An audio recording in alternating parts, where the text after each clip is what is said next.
Who should Italy pick in their game versus Ireland this weekend? I mean, they're coming off a really big win against Scotland at home. Torrential conditions. They started the game off strong. I mean, the whole team just really pitched up.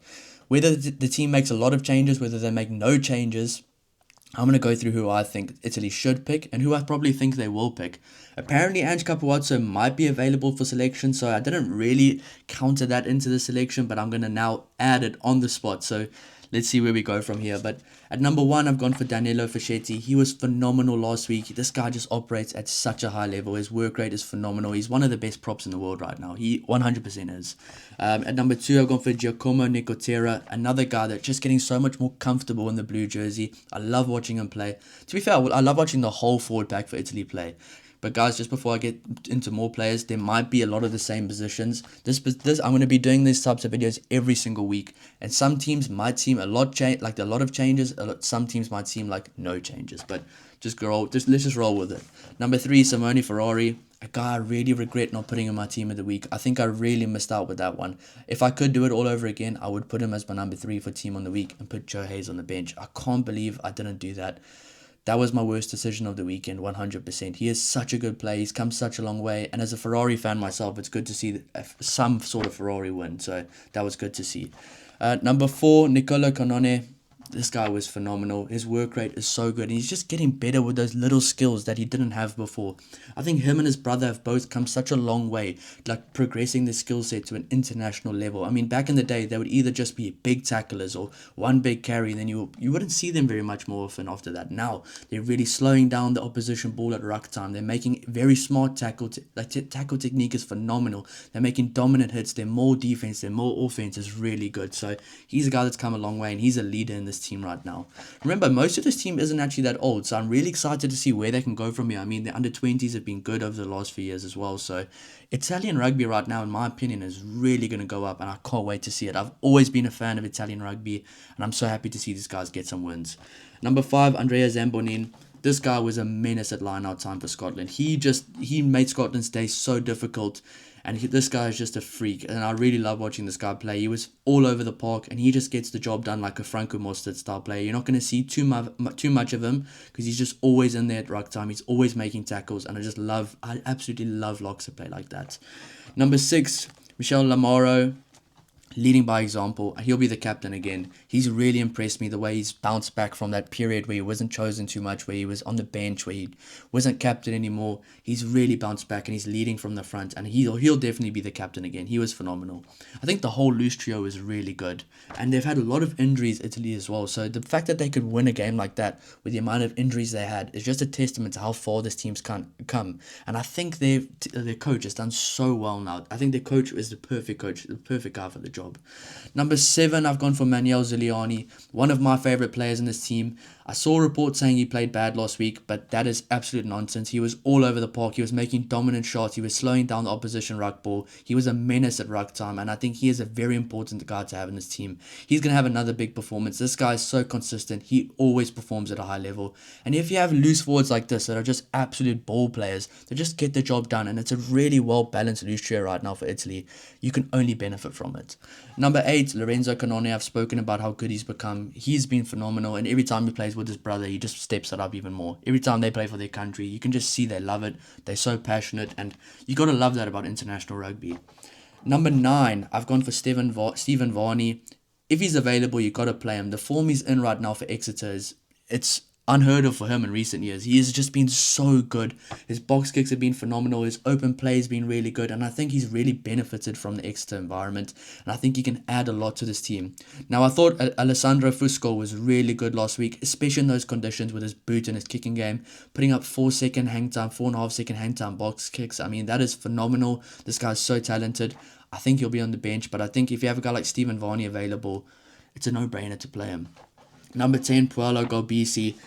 He really matured. I mean, last week he had a much more mature performance. There will be times where you'd think he'll be the guy. He'll be the guy that makes the big mistake, or he'll be the guy that gets the bad turnover, or he'll be the guy that kicks the ball away unnecessarily, or tries something when he doesn't need to. I thought last week was a big game in his career. He just seemed to step it up. His maturity level just looked so much better.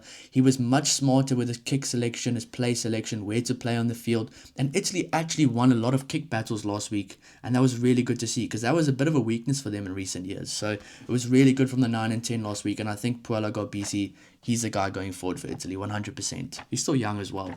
Number 11, Monty Ioane, one of the most dangerous wingers in world rugby. I'd love to see him get the ball in more space, and I hope the conditions are a lot better this week because I think this Italian team can be fine in any conditions. If it's a rainy game, a muddy game, they can get physical, they can dominate the game line. They are a really good team when it comes to that. But they also have a lot of very skillful players. I think a lot of these players have developed their skill sets that they're not just one-dimensional players anymore. And Monty Ioane is the one guy that has never been a one-dimensional player, but he'll benefit so much from the other guys around him that are just so good now.